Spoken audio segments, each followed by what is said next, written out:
তো বন্ধুরা, আজকে আমরা আলোচনা করব ট্রেজার এনএফটি। তো অনেকে ট্রেজার এনএফটি করেছেন এবং অনেক অনেক টাকা ইনভেস্ট করেছেন।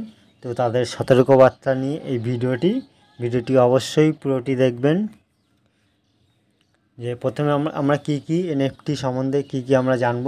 তো পশ্চিমবঙ্গের পুলিশের সতর্কতা, পঞ্জি স্কিম কী এবং কিভাবে মানুষ পঞ্জি স্কিম দ্বারা প্রতারিত হয় এবং কিভাবে পঞ্জি স্কিম এবং কেন ট্রেজার এনএফটি একটি পঞ্জি স্কিম, এই সম্পূর্ণ কিন্তু আমরা জানব এই ভিডিওর মাধ্যমে। স্কিপ না করে পুরোটি দেখবেন।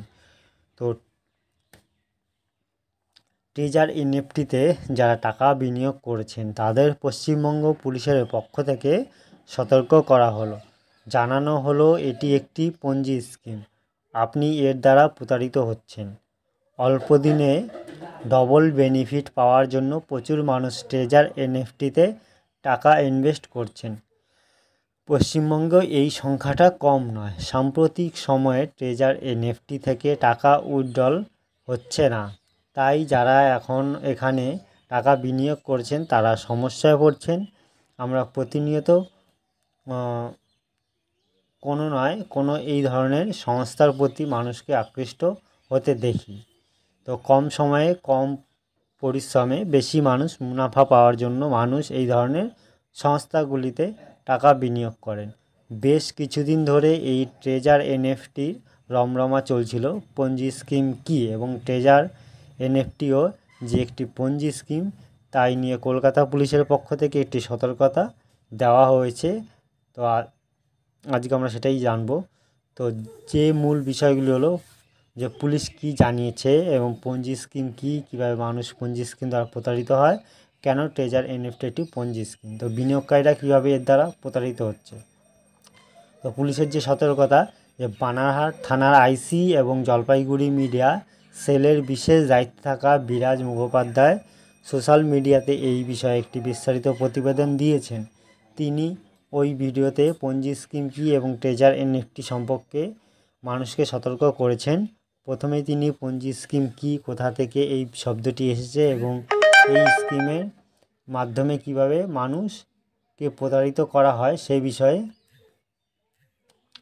বলেছেন। তারপর তিনি এই ট্রেজার এনএফটিও যে একটি পঞ্জি স্কিম সেই বিষয়ে জানিয়েছেন। প্রথমে আমরা বিরাজ মুখোপাধ্যায়ের দেওয়া পঞ্জি স্কিম কী সেই সম্পর্কে বিস্তারিত জানব। তো পঞ্জি স্কিম এমন এক ধরনের স্কিম যেখানে টাকা জমা রাখা হয় এবং তার থেকে আপনি মুনাফা সহ টাকা ফেরত পেয়ে থাকেন। কিন্তু এই ধরনের স্কিমে টাকা লগ্নি করা আদৌ নিরাপদ কি, সেই বিষয়ে আগে জানতে হবে। না জেনে বিনিয়োগ করার ফলেই বিনিয়োগকারীরা তাদের কষ্টের অর্জিত অর্থ হারিয়ে ফেলেন। এই পঞ্জি স্কিম সবচাইতে পুরনো এবং মানুষ ঠকানোর একটি প্রচলিত স্কিম। 1919 খ্রিস্টাব্দে ইটালির একজন অসাধু ব্যবসায়ী চার্লস পঞ্জির নাম অনুসারে এই স্কিমের নামকরণ করা হয়।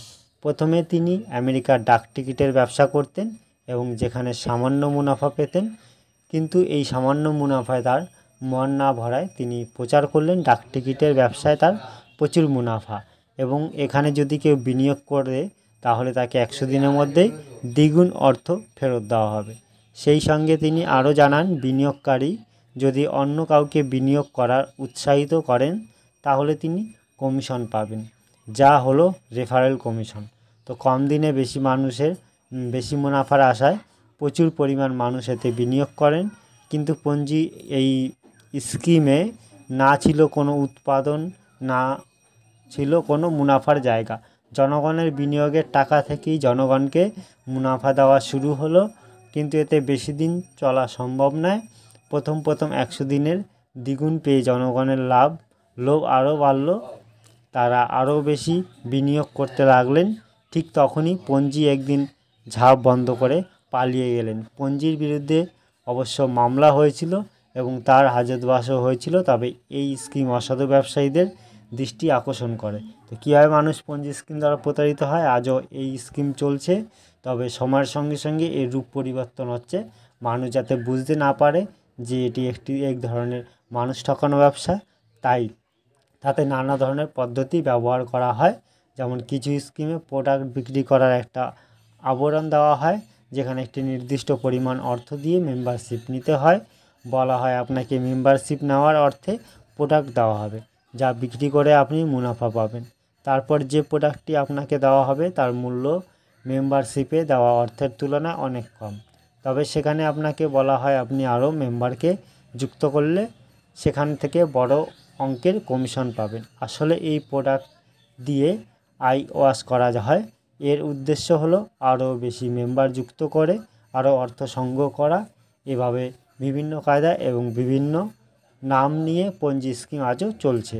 যেমন কিছুদিন আগেই এ রাজ্যে নানা ধরনের চিট ফান্ড ধরা পড়েছিল, তা সত্ত্বেও বিভিন্ন সময় বিভিন্ন মোড়কে এই স্কিম আজও জনপ্রিয়। আজও জনগণ টাকা বিনিয়োগ করে সর্বস্ব খোয়াচ্ছে। ট্রেজার এনএফটিও এই ধরনের একটি লোক ঠকানো ব্যবসা। পঞ্জি স্কিম জানার সহজ উপায় হলো এই স্কিমে দেওয়া প্রতিশ্রুতি যদি দেখা যায় কোনো স্কিমে কম দিনে রিটার্ন অত্যাধিক, তাহলে ধরে নেবেন এটি কোনো পঞ্জি স্কিম হতে পারে। এর সঙ্গে যদি রেফারেল কমিশন যুক্ত থাকে তাহলে নিশ্চিত হবেন এটি একটি পঞ্জি স্কিম। বিভিন্ন সময় বিভিন্ন আবরণে বিভিন্ন নামে আসা এই স্কিমগুলো প্রচুর মুনাফা নিয়ে এক সময় ঝাঁপ বন্ধ করে চলে যায়। এক সময় এই ধরনের স্কিমগুলো বন্ধ হতে বাধ্য। তো ট্রেজার এনএফটিতে যারা লগ্নি করেছেন তাদেরকেও সতর্ক করে বার্তা দিয়েছে পশ্চিমবঙ্গ পুলিশ। বিরাজ মুখোপাধ্যায় জানিয়েছেন, সম্প্রতি ট্রেজার এনএফটি একটি অনলাইন টাকা লগ্নি সংস্থা ছিল। এখানে অনেকেই টাকা লগ্নি করেছেন। বর্তমানে এখানে থেকে কেউ টাকা তুলতে পারছেন না। অনেকেই আশঙ্কা করছেন ট্রেজার এনএফটি বন্ধ হয়ে যাবে। তো গত 2রা তারিখ দ্য এক্সপ্রেস ট্রিবিউনতে প্রকাশিত একটি সংবাদকে তিনি উদ্ধৃত করেন, যেখানে অর্থনৈতিক বিশেষজ্ঞরা জানিয়েছেন ট্রেজার এনএফটি একটি পঞ্জি স্কিম। যেহেতু এখানে মুনাফা অধিক এবং রেফারেল কমিশন ছিল, তাই এই দুইয়ের ওপর ভিত্তি করে বিশেষজ্ঞগণ এটিকে পঞ্জি স্কিম বলে জানিয়েছেন। তো ভবিষ্যতে এই ধরনের স্কিমে টাকা বিনিয়োগ থেকে সতর্ক থাকবেন বললেন পশ্চিমবঙ্গ পুলিশের পক্ষ থেকে। Thank you. এই ছিল ভিডিওটি। ভালো লাগলে একটা লাইক শেয়ার এবং সাবস্ক্রাইব করে দেবেন আর সবাইকে শেয়ার করে দেবেন।